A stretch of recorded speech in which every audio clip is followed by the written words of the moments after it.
Haya, anauza chakula.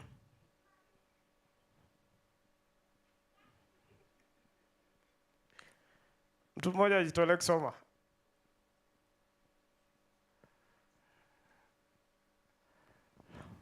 An off-road sugarcane juice seller prepares fresh ginger-infused juice each day for passerbys. Beyond making delicious drinks, they take extra care to manage the sugarcane waste responsibly. Care to manage the sugarcane, ensuring it doesn't harm the environment. By doing this, they contribute to a cleaner and healthier space, demonstrating how small, thoughtful actions can have a significant impact on the well-being of the community and the ecosystem. But it looks something very small, but God is very concerned about such things. Sio tu kanjo. There was a time the other day that kanjo ilikuwa inashika watu wakifanya vitu sijui penye watu wanamwaga taka, penye watu wanafanya things. Sio kanjo, hizi sio story ya kanjo. It is in the heart of God.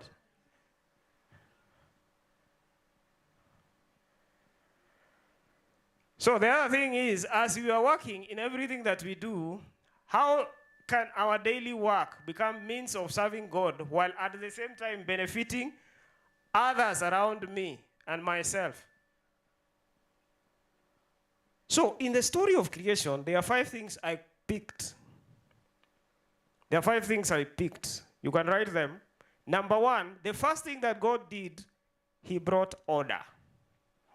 So in Genesis chapter number 1, verse number 2 to 3, it says, now the earth was formless and empty. Then it ends by saying, let there be light, and there was light. So God, first of all, brought order. That's the first thing. The second thing is that before Adam landed into this earth, God also made provision. So Genesis 1:29 says, I give you seed bearing plants. So it means, and it is for you for food. So it means, actually, work means provision. But not only provision for me as an individual, but provision through me to others. Then the other thing is that the whole creation story, one of them sparks joy. Is there anybody who has done some work anasikia mpaka anasikia tu hata bila kuambiwa unasikia yes. Hiyo kazi imeenda. Yani una smile tu hata hakuna mtu mwenye amekuambia. So it sparks joy. God created the creatures of the sea and God saw that it was good. The next thing is that it creates beauty. But then God is concerned about beauty, yeah? Na sio beauty tu yetu ile yenye tunaona, but even when you construct a good sentence, it sparks beauty. It's not only what we see. So, and then finally, at the end of the day, God is more interested even at what we are doing, that we also release potential. And that is why when he assigned us, he says, be fruitful and increase in number. Pastor Sheila has spoken to us here today, the way she did her thesis, you know. So it means she was stretching her potential. So in the next less than a month, we'll be saying,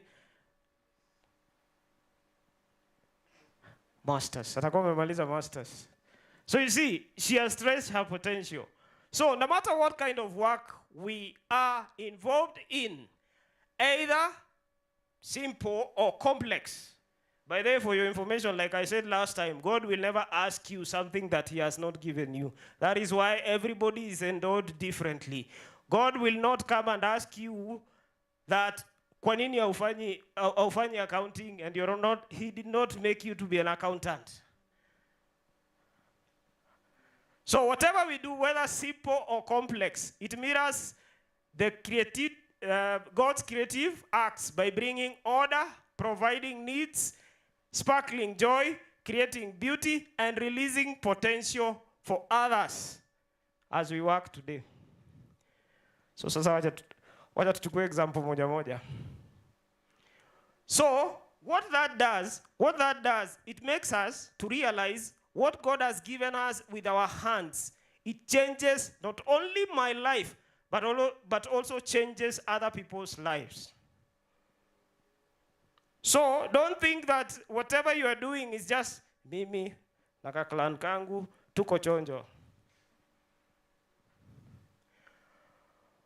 So what that will make us to be in a place when in everything that we do, it is not just a duty or a task. We want to honor God and have positive impact around us and contribute to growth and fulfillment, not of my own, but also the people that are around me. And that brings the whole thing. It sparks joy, it provides, it brings order. And I know by partnering with God, at the end of the day, what happens is that you realize you're not just a worker. You're not just working to meet your ends meet, but you're working because God has called you to be in that space, to be his agent.